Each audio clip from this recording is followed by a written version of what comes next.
Hello everybody, this is Cyrus here, back with another Matchbox review. Today we're taking a look at the Matchbox Road Stripe King. This is based on a line painting truck, so if you're not too familiar with these trucks, I'll explain them. So when they're doing road construction, you're probably familiar with how usually they have to paint lines on the road. So that way there's two separate lanes for cars and trucks to drive in. Usually they use one of these trucks. Most of the time they have a cab over for this style of truck. There are ones that come with a conventional cab, but cab overs on these style of trucks are more common to find. And they would use these whenever they need to paint the stripes on roads for lanes that you would drive in, any turning lanes, stuff like that.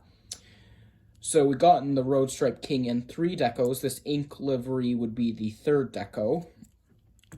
And then I have its debut deco. They also did a blue and white version, which I didn't really pick up.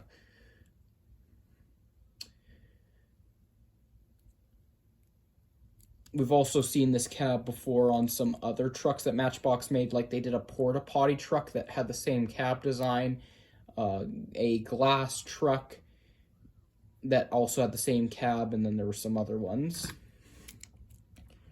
So we'll look at the ink version real quickly, and then I'm going to compare the differences between this and its debut deco. So starting off with details, you do have a little spare tire underneath. If I adjust the camera a little bit. There we go. Hopefully you can see that better. You have a molded in caster wheel right there. That's not really a spray tool, as your spraying tools are in the back. But I'm guessing how this would work is that would indicate if the truck was veering off course. So if the driver saw the caster wheel, noticed the caster wheel was turning a little bit, then that would indicate the truck was veering off course and he would need to straighten up the steering a little bit. You also have a secondary seat in the back for a secondary operator to sit.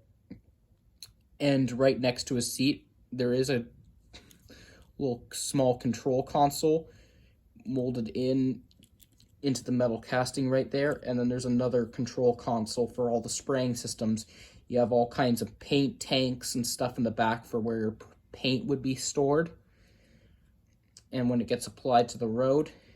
And usually on some of these trucks, there would be a warning sign on the back that would say wet paint, so that way anyone who is on the road would know to stay clear.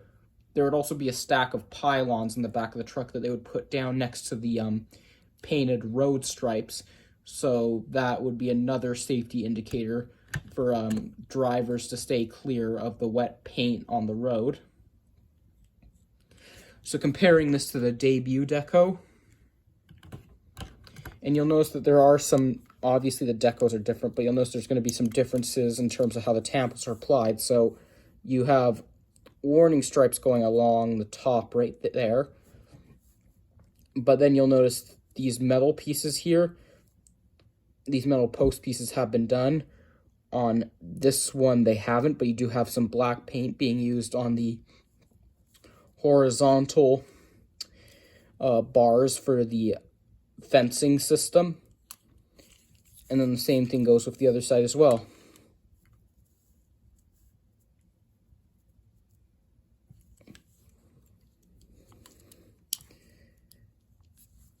But there's no other major differences aside from that in terms of their front and rear tampos.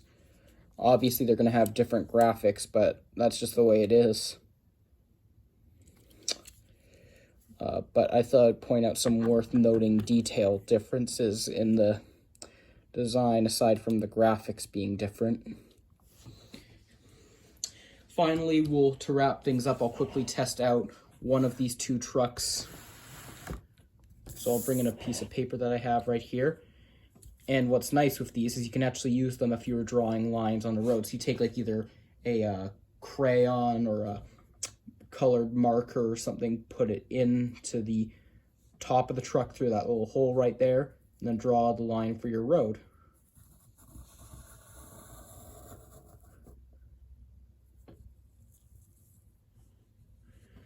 So that's pretty cool. So definitely these line painting trucks are really, that Matchbox made, are really cool. They are generic cabs, but I'm personally not bothered by it. Some collectors might nitpick, but I like them just fine the way they are.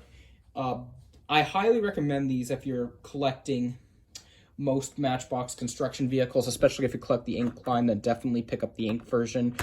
Hopefully we do get to see these in some construction 5-packs, as they've done this casting for about 3 years now, and we haven't gotten it in any Matchbox construction or road construction 5-packs, so that would be cool to see it appear in there.